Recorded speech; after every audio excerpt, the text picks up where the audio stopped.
video, I'm going to show you how you can password protect the hours that are entered by your staff for jobs in your Excel sheet. In this Excel sheet, we have the user and the job number entered here.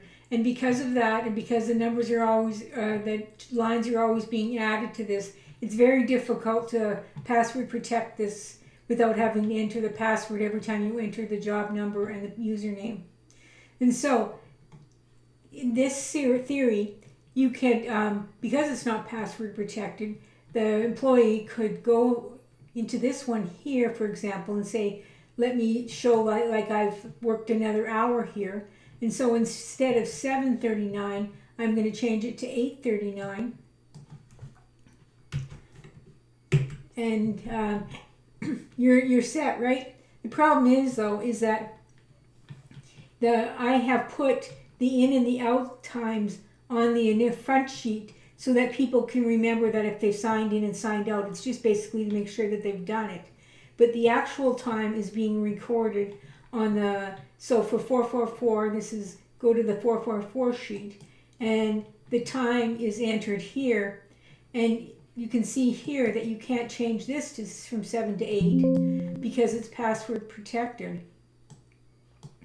Now, when you go to enter a new sheet, so let's enter John again here, and so I'm going to go John. I'm going to press enter, and let's choose the job number 6666, and we're going to press enter. And once again, John is putting it against 6666, and this is when he went into the job. Now, automatically, when the job is created from the first number, it's creating a new sheet. And once again, you can change this to, let's say, 55,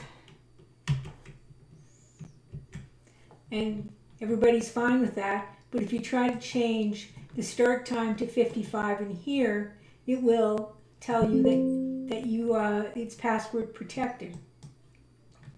Now, let me show you the code.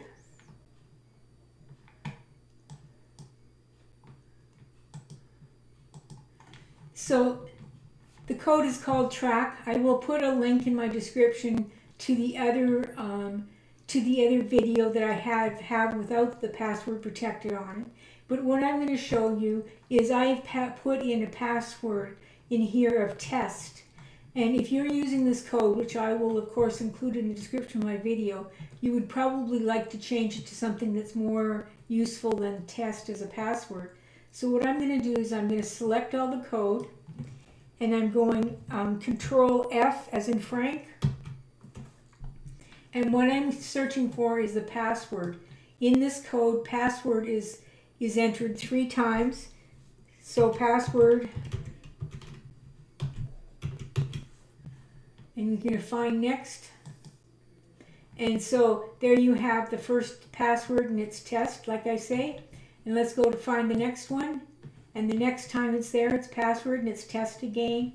And then the third one is password and test. So I will, of course, include this code in the description of my video, and I will, of course, do a link to my previous video that I had for jobs, people, and time. Please subscribe.